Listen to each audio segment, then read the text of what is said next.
Reyes y profetas. Contaremos historias relacionadas con príncipes poderosos y con personajes que aseguraban tener el don de la profecía. El profeta y el príncipe. Siempre es una relación difícil. Siempre. Muy difícil. Vamos a ver. Hemos citado muchas veces este caso que es muy famoso, el encuentro entre Luis XI de Francia y su astrólogo llamado Galeotti. Parece que el rey no se separaba nunca de aquel clarividente. Y un día Galeotti predijo a Luis la muerte de la favorita Marguerite de Sassenage, y una semana después la muchacha se vio atacada por un mal desconocido. Entonces Luis XI se enojó con el astrólogo y dio orden de que lo arrojaban por una ventana, imagínense. Que lo defenestraran. Y cuando lo iban llevando a morir, el rey lo desafió para escarnecerlo aún más. Le dijo: tú que pretendes ser un hombre tan hábil y que te pronuncias con tanto furor sobre la suerte de los demás, dime cuál será tu suerte ahora y cuánto tiempo te queda de vida. Se hizo dos, Taura. Y el astrólogo respondió: señor, moriré 3 días antes que vos. ¿Sabe qué? Y Luis, aterrado, suspendió el lanzamiento por la ventana y dio orden al instante de que Galeotti fuera bien atendido siempre y que no le faltara nada. Qué bueno eso. Federico II, el emperador del Sacro Imperio Romano Germánico, allá por el siglo XIII, tenía fe ciega en los astrólogos, pero la verdad es que los dictámenes acerca del futuro del rey o del emperador se adecuaban siempre a sus deseos. Los astrólogos que trabajaban para él le decían lo que él quería oír. Naturalmente, eso es un astrólogo. Claro, ¿para qué te contrato? ¿Qué descubrimiento es este? La afición de Federico II por la astrología fue notable y tuvo mucho que ver con la segunda boda que contrajo. El emperador había estado casado con Constanza de Aragón, que murió en 1222. En 1225 se casó con Isabel de Brienne, que era muy joven, tenía apenas 14 años, discúlpeme. Ese detalle, ¿no? La juventud de su prometida. Isabeau. Claro, no le importaba mucho a Federico, y cuando llegó la noche de bodas, se aprestó a unirse, por decirlo así, a su nueva esposa sin más trámites. Pero el padre de Isabel de Brienne, Juan de Brienne, habló con los astrólogos del emperador y les pidió desesperadamente que intercedieran para sostener por un tiempo más la virtud de su hija. Entonces los astrólogos le señalaron a Federico que no era tiempo aún de emprender hazañas eróticas y que ya vendrían constelaciones más propicias. El emperador aceptó las indicaciones, desde luego con frustración y enojo, pero las aceptó. Claro, los astrólogos estaban un poco aterrorizados porque tenían miedo de perder el favor imperial si no lo complacían. Entonces conversaron con el padre de Isabel y le indicaron que para Federico era decisivo tener trato carnal con alguien. Así que había que satisfacer su deseo de algún modo.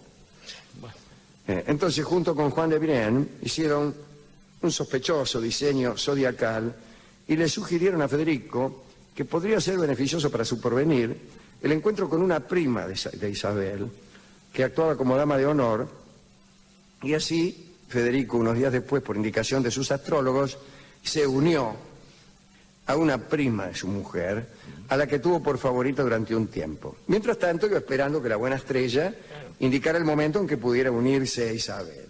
Al final se unió. Isabel no pudieron sostener la cosa durante tanto tiempo. En 1235, Federico se casó por tercera vez. Lo hizo con Isabel, princesa de Inglaterra. El emperador hizo determinar por los astrólogos cuál sería la hora más adecuada para engendrar un hijo varón. Él creía que, realizado el trato sexual a una hora determinada, esto ayudaba a que el niño fuera varón o que fuera una niña si uno lo deseaba.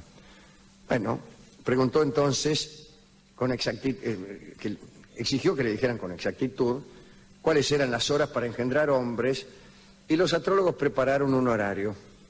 Bien. A cierta hora, que era justamente la de la salida del sol, el soberano debía seguir los procedimientos indicados, ¿no?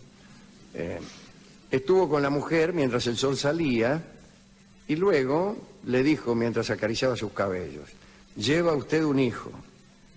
Lo dijo con total seguridad. Sí. Ahora bien, el dictamen de los astrólogos fue equivocado. Primero porque la emperatriz tardó 2 años en dar a luz y segundo porque tuvo una hija. Bien, el equipo de astrólogos fue cambiado. Imagínate. Enrique VII de Inglaterra reinó entre 1485 y 1509. Enrique Tudor. Enrique Tudor. Claro. Es el primer Tudor. Un día de 1509, Enrique se enteró de que un astrólogo había vaticinado que el rey moriría dentro de aquel año. Furioso, imagínese cómo se pone uno, ¿no? Furioso lo mandó a llamar y le dijo, si es que eres tan hábil en predicciones, dime si puedes decirme dónde te encontrarás en las próximas Navidades. El astrólogo vaciló, se quedó callado. Enrique volvió a hablar y dijo, os demostraré que soy tan buen astrólogo como vos. Estarás en la Torre de Londres, preso. Y lo mandó en cana. En realidad los dos acertaron, porque Enrique murió en aquel año 1509 y el astrólogo estuvo preso en las Navidades que siguieron. Hablemos para terminar de Abdülhamid II, el último sultán turco, que vivió entre 1842 y 1918. Tenía un astrólogo llamado Nast, y aquel astrólogo lo volvía loco, porque para mantener al sultán bajo su influjo, le decía que cada uno de sus días era nefasto y que la muerte andaba cerca, lo cual es cierto siempre. Esto producía una sensación de miedo en el príncipe y de ese modo el astrólogo mantenía su poder sobre él. Bien.